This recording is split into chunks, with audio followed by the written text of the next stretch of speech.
Assalamualaikum warahmatullahi wabarakatuh.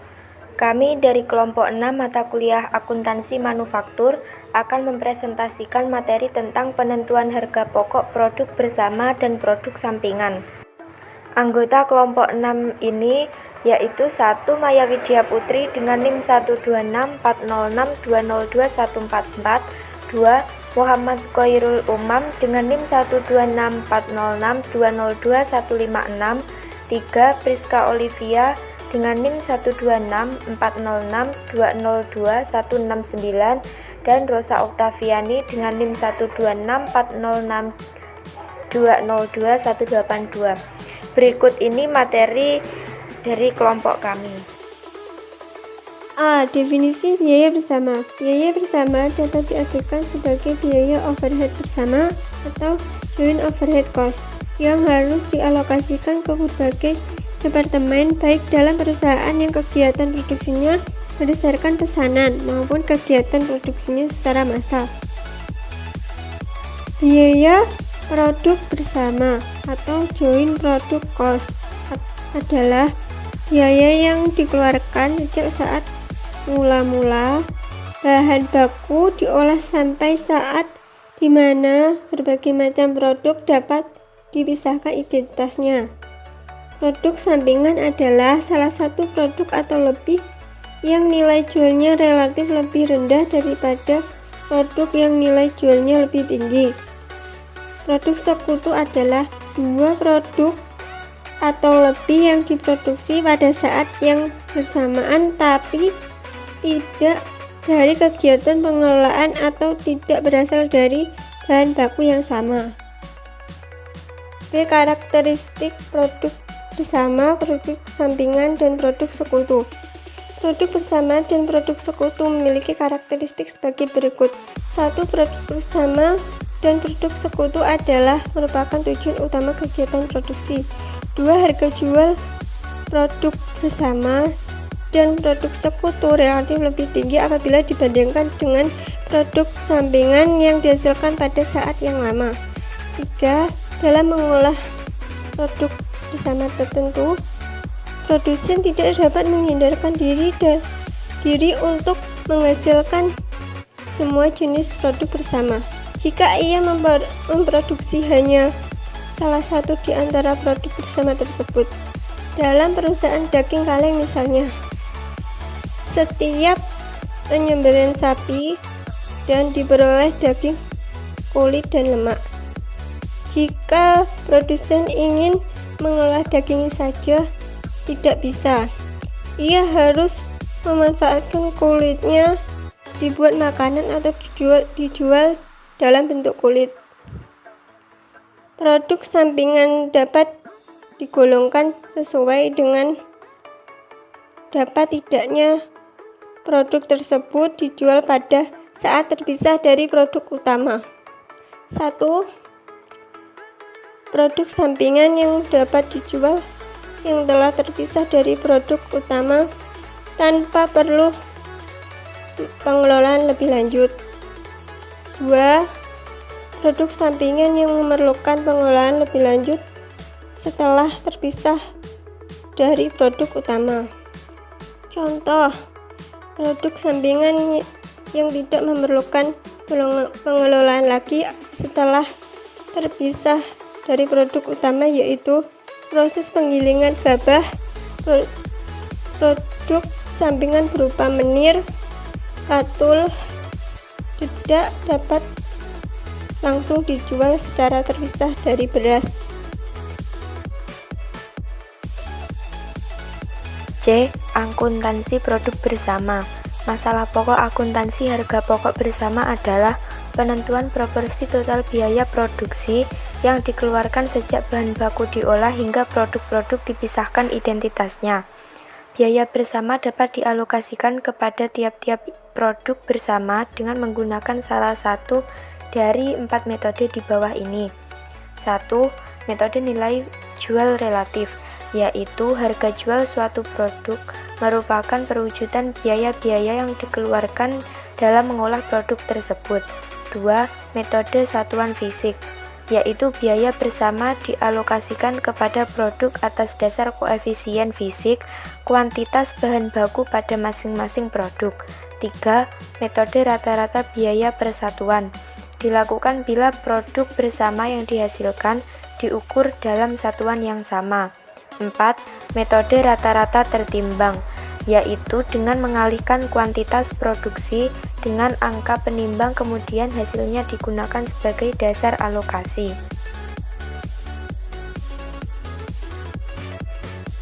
D. Biaya bersama dan keputusan manajemen. Tujuan alokasi biaya bersama adalah untuk menghitung laba, agar dapat diketahui berapa kontribusi masing-masing produk bersama terhadap seluruh laba yang diperoleh perusahaan.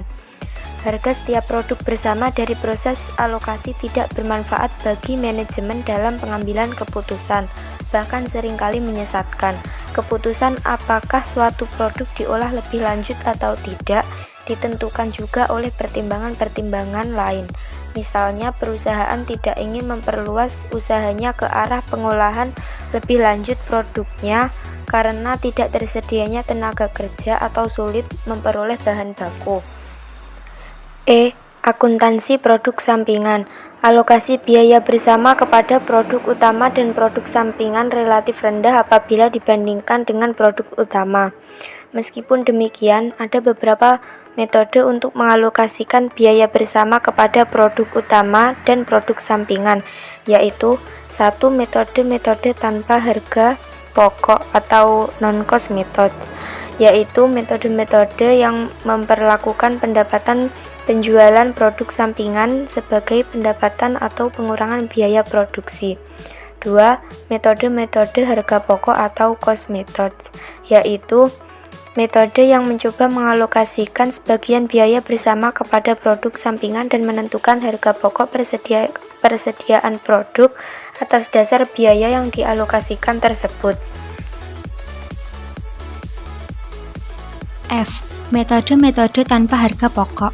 Berikut ini diuraikan beberapa metode perlakuan terhadap pendapatan penjualan produk sampingan. 1.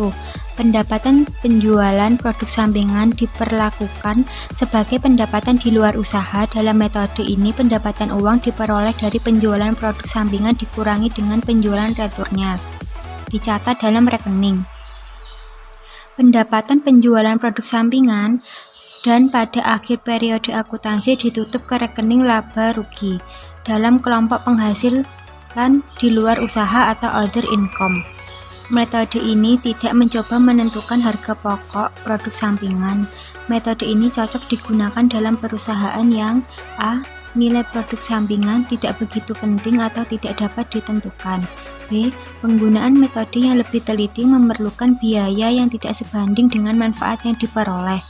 C. Saat terpisahnya produk sampingan dari produk utama tidak begitu jelas dan pembebanan harga pokok produk sampingan kepada produk utama tidak mengakibatkan perbedaan yang mencolok pada harga produk pokok utama. Keberatan penggunaan metode ini adalah sebagai berikut. 1. Apabila akhir periode akuntansi terdapat persediaan sampingan, maka timbul masalah penilaian persediaan untuk tujuan pembuatan neraca perusahaan. Pada umumnya terdapat persediaan akhir produk sampingan tidak diadakan penilaian sehingga mengakibatkan harga pokok persediaan produk utama lebih besar. 2. Pada saat produk sampingan selesai diproduksi tidak dibuat jurnal pencatatan dan pencatatan baru dilakukan pada saat dijual. 3. Tidak adanya pengawasan terhadap persediaan produk sampingan, sehingga hal ini membuka kesempatan untuk terjadinya penggelapan terhadap produk sampingan. 2. Pendapatan penjualan produk sampingan diperlukan sebagai gambaran tambahan pendapatan penjualan produk utama. Metode ini merupakan dominasi dari pada metode pertama di atas. Semua biaya maupun produksi dikurangi dari pendapatan penjualan semua produk atau baik produk utama maupun sampingan untuk mendapatkan produk laba bruto. 3. Pendapatan penjualan produk sampingan diperlakukan sebagai pengurangan terhadap harga pokok penjualan Dalam metode ini, pendapatan penjualan produk sampingan sebesar Rp4.000 dikurangi dengan harga pokok penjualan sehingga menghasilkan laba bruto Rp54.000 dikurangi Rp100.000 dikurangi Rp46.000. Laba bersih sebelum pajak Rp24.000. 4. Pendapatan penjualan produk sampingan diperlakukan sebagai pengurangan terhadap harga pokok penjualan. Dalam metode ini, pendapatan penjualan produk sampingan sebesar 400 dikurangi dengan total biaya produksi 60.000 sehingga biaya produksi turun menjadi 56.000.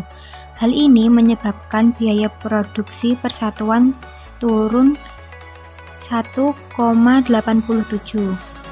56.000 dibagi 30.000 sehingga harga pokok persediaan produk akhir turun menjadi 6.000. G. Metode nilai pasar atau reversal cost method. Metode perlakuan produk sampingan ini pada dasarnya sama dengan metode terakhir yang telah dibicarakan di atas. Ada perbedaan sedikit di antara keduanya, yaitu pada metode akhir yang dikurangkan dari total biaya produksi adalah pendapatan penjualan sesungguhnya produk sampingan dengan titik tolak dari pasarnya. Metode harga pokok. Metode ini biasanya digunakan dalam perusahaan yang produk sampingannya dipakai dalam pabrik sebagai bahan baku atau bahan penolong.